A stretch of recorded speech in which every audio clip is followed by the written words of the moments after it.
Okay, so one last thing you want to make sure that your escape rooms have are a way out.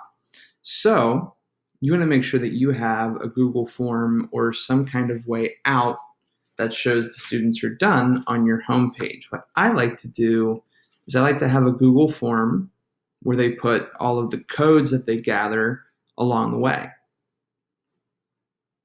Oh, not that clue sheet, the master code list. So at the end of each Google form you use, or if you use an Edpuzzle or something else, it doesn't really matter, you want to be able to put your code in. So I remember doing this and having it be 1, 2, 3, 4, 5 was our first code. And we'll just say 6, 7, 8, 9 was code 2, and 10, 11, 12, submit. Congrats, you win.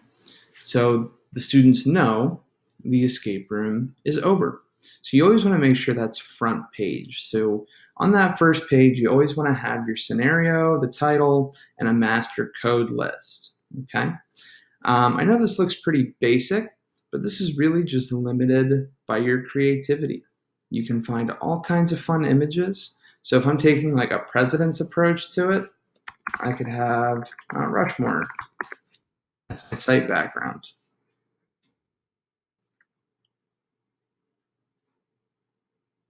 Oh, it didn't work. It should have.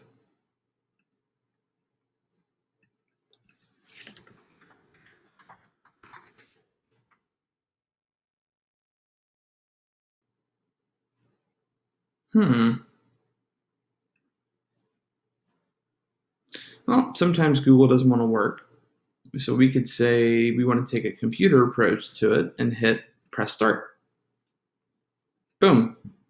So we've got that background. Then we can change our themes just to make it more visually appealing. And really the big thing here is to be patient with yourself because you're going to run into some setbacks just like I did with my picture over there. Be creative.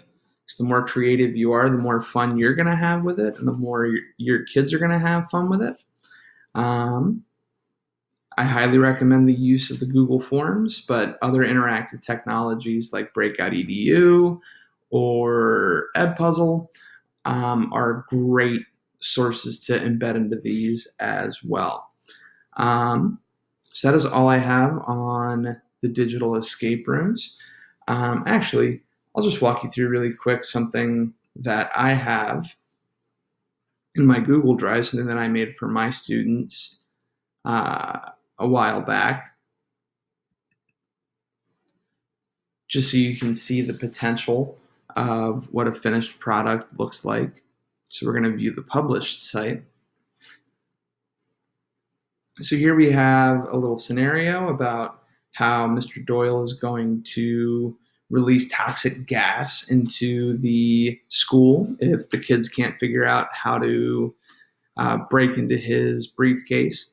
And so here's that master code list that I told you about. And the way I did it is I gave them 5 different places they had to go. So they had to go to the school mall. And here you can see I hid one of those images. Jimmy Fallon's on there because I go on a rant about how I don't particularly like Jimmy Fallon. But the cafeteria, it's kind of the same story. I give them a little scenario. I use the hyperlink. It goes to another clue sheet. Discipline. It's another image. Library. There's a Google map here, so I made it look like I was going to escape to the Guinness factory, and so I hid the URL here, like they thought it was going to take them to the Guinness factory. So there's all kinds of fun stuff you can do. It's really just limited by how hard you want to work on it and how creative you want to be with it. So get out there, have fun, and be patient with yourself. Good luck.